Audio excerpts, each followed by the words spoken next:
Most commonly मिसडायग्नोज्ड cancer में से एक है अपेंडिकुलर कैंसर। अगर कभी फीवर नहीं था, कभी पेन नहीं था, कोई भी और सिम्टम्स नहीं थे, बट सोनोग्राफी पे पता चला कि अपेंडिक्स के अराउंड फ्लूइड है, तो ये ज़्यादा पॉसिबल है कि ये शायद अपेंडिसाइटिस न होके ये एक अपेंडिकुलर कैंसर का एक लक्षण होता है। नमस्ते, आज हम थोड़ा सा इन्फॉर्मेशन लेते हैं अपेंडिक्स के कैंसर्स का। अपेंडिक्स के कैंसर्स काफ़ी रेयर होते हैं। नॉर्मली हम ये नहीं सोचते कि अपेंडिक्स के भी कैंसर्स हो सकते हैं, बट जब अपेंडिक्स के कैंसर्स होते हैं, ये कभी कभी काफ़ी एडवांस स्टेज में प्रेजेंट करते हैं, क्योंकि काफ़ी लोग इसके बारे में जानते ही नहीं हैं। यूजुअली अपेंडिक्स यंग पेशेंट्स में पेन होता है।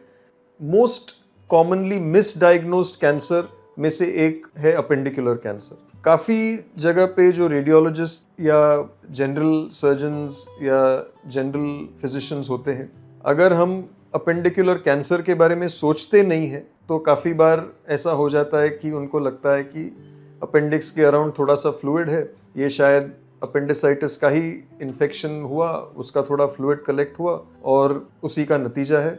तो हमारे पास 80% जो पेशेंट अपेंडिकुलर कैंसर के आते हैं, उनकी पार्शियल अपेंडिसेक्टमी हुई होती है।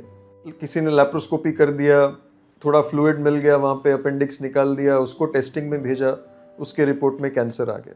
अभी हम कैसे डिफ्रेंशिएट कर सकते हैं कि ये अपेंडिकुलर कैंसर का डाउट है या ये जस्ट अपेंडिसाइटिस है। यूजुअली जो निचला हिस्सा होता है पेट का, वहाँ पे सिवियर पेन होता है, फीवर होता है, मूवमेंट पे पेन होती है। जब सोनोग्राफी करते हैं तो उस पर टिपिकल एक सूजन होती है अपेंडिक्स, उसके अराउंड थोड़ा फ्लूइड कलेक्शन हो सकता है।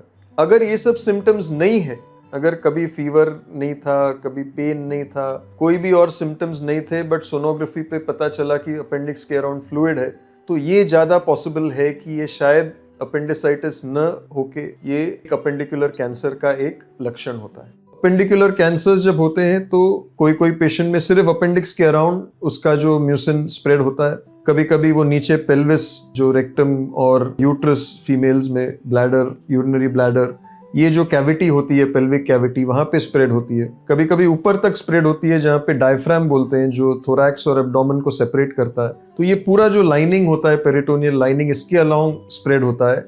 ये जो म्यूसिनस ट्यूमर्स ऑफ अपेंडिक्स या लो ग्रेड अपेंडाइशियल न्यूप्लाज्म बोलते हैं, LAMN, तो ये एक एंटिटी होती है जो काफी बार मिसडायग्नोज होती है या मिस हो जाती है, और इसीलिए ये स्प्रेड हो जाते हैं। अगर किसी को बिना सिम्टम्स, ज्यादा फीवर नहीं, पेन नहीं और WBC काउंट्स रेज नहीं है, ऐसे पेशेंट में अगर अपेंडिक्स के अराउंड फ्लूइड दिखे तो एक सस्पिशन डेफिनेटली होना चाहिए कि इज दिस जस्ट इन्फेक्शन और इन्फ्लेमेशन, या ये कैंसर भी हो सकता है।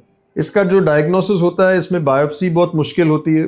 काफ़ी बार म्यूसिन से जब अल्ट्रासाउंड गाइडेड बायोप्सी लेते हैं तो उसमें एसेल्यूलर म्यूसिन आता है, उसमें कोई कैंसर सेल्स दिखाई नहीं देते हैं, क्योंकि ये जो म्यूसिन होता है इसमें काफ़ी बार प्रॉपर कैंसर सेल्स नहीं दिखाई देते। इसकी वजह से भी काफ़ी बार पेशेंट के डायग्नोसिस और करेक्ट ट्रीटमेंट में काफ़ी गैप पड़ जाता है। तो अगर ये साइंस टिपिकली दिखते हैं तो कैंसर स्पेशलिस्ट के पास डेफिनेटली कंसल्टेशन होना चाहिए। इसमें कीमो की ज़्यादा रोल नहीं होती है। इसके लिए मेन ट्रीटमेंट होता है सर्जरी, जहाँ पे एग्रेसिवली जो अफेक्टेड पार्ट है, उसके अगल बगल का जो कोलॉन है, उतनी कभी कभी कट करके ज्वाइन करना पड़ता है। जो पेरिटोनियम है उसको पूरा कंप्लीटली निकालना पड़ता है। और काफ़ी बार ऐसे पेशेंट्स में पेट के अंदर कीमोथेरेपी बोलते हैं, जिसको हाईपेक कहते हैं, उसको वो हाईपेक की ट्रीटमेंट देनी पड़ती है। तो काफ़ी बार हम समझते हैं कि अरे जस्ट अपेंडिक्स का तो कैंसर है, बट अपेंडिक्स का कैंसर काफ़ी फैल सकता है, और जो फैला हुआ कैंसर है अपेंडिक्स का, उसका ट्रीटमेंट भी काफ़ी एग्रेसिव होता है, सर्जरी काफ़ी एक्सटेंसिव होती है,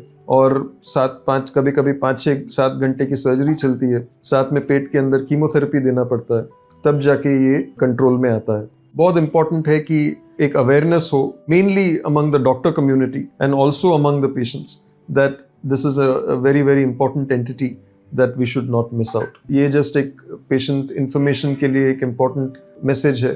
थैंक यू।